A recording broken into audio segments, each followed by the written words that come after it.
चांदनी आज की बड़ी खबरें। अकबर ने रिसर्च रिपोर्ट के आधार पर कहा है कि अगर बाजार में मौजूद कुल 2000 रुपयों के नोटों का 1/3 भी बैंकों में वापस जाता है तो इससे उसकी जमा राशि और बाजार में नकदी बढ़कर 40,000 करोड़ रुपए से लेकर 1.1 लाख करोड़ रुपए के बीच पहुंच सकती है। इतना ही नहीं, रिपोर्ट में इस तरफ भी इशारा किया गया कि अघोषित आय पर टैक्स से बचने के लिए जितने लोगों ने 2000 रुपयों के नोटों की जमाखोरी की उन्हें अब गहने खरीदने और रियल एस्टेट सेक्टर में लगा दिया जाएगा। आरबीआई ने ये कहा है कि फिलहाल ये गुलाबी नोट लीगल टेंडर यानी वैध रहेंगे, लेकिन लोगों को 30 तारीख तक इन्हें बैंकों में वापस जमा करना है। दिल्ली हाईकोर्ट ने स्कूलों में बम के अफवाह में मामले में दिल्ली सरकार और निजी स्कूलों से एक्शन प्लान पेश करने के लिए कहा है। हाईकोर्ट ने दिल्ली पुलिस से पूछा कि ऐसे मामलों में कार्रवाई के लिए उसने क्या एक्शन प्लान तैयार किया है। हाईकोर्ट ने ऐसी अफवाहों से निपटने के लिए दिल्ली सरकार और निजी स्कूलों से भी एक्शन प्लान पेश करने को कहा है। मामले की सुनवाई करते हुए जस्टिस प्रतिभा एम सिंह ने टिप्पणी की, ऐसी घटना ये डर पैदा करने वाली है, इसलिए ऐसी घटनाओं से निपटने के लिए एक एक्शन प्लान बनाने की आवश्यकता है। दरअसल मदुरा रोड स्थित दिल्ली पब्लिक स्कूल में बम की अफवाह पर वकील अर्पित भार्गव ने याचिका दायर की। स्कूल में बम की खबर देने के बाद जांच में पता चला था कि यह अफवाह थी और इसकी योजना एक छात्र ने बनाई थी। अदालत ने विभिन्न निजी स्कूलों के संगठनों को मामले में प्रतिवादी बनाया है और उन्हें नोटिस भी जारी किया है।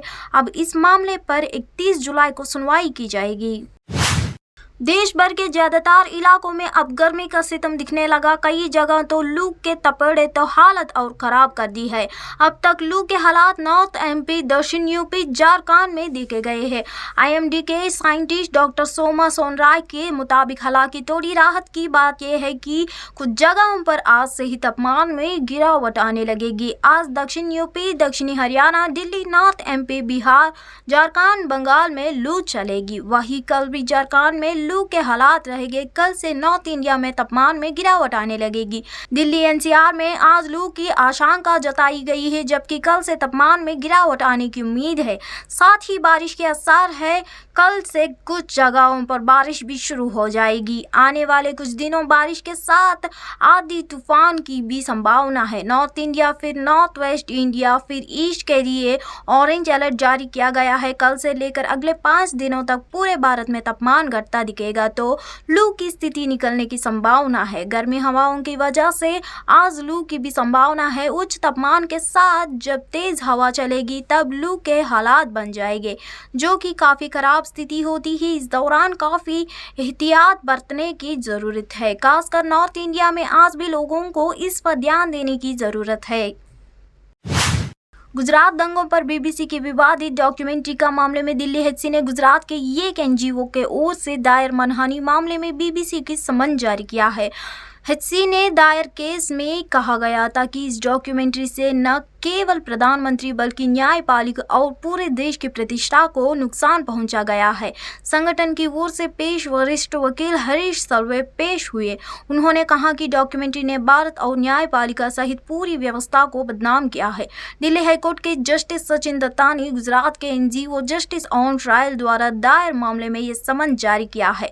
इसे सितंबर को सुनवाई के लिए सूचीबद्ध किया गया है। सुनवाई के दौरान अदालत ने कहा कि यह दलील दी गई है कि यह डॉक्यूमेंट्री देश और न्यायपालिका की प्रतिष्ठा और प्रधानमंत्री के खिलाफ मानहानिपूर्ण आरोप और जातिगत कलंक लगाती है।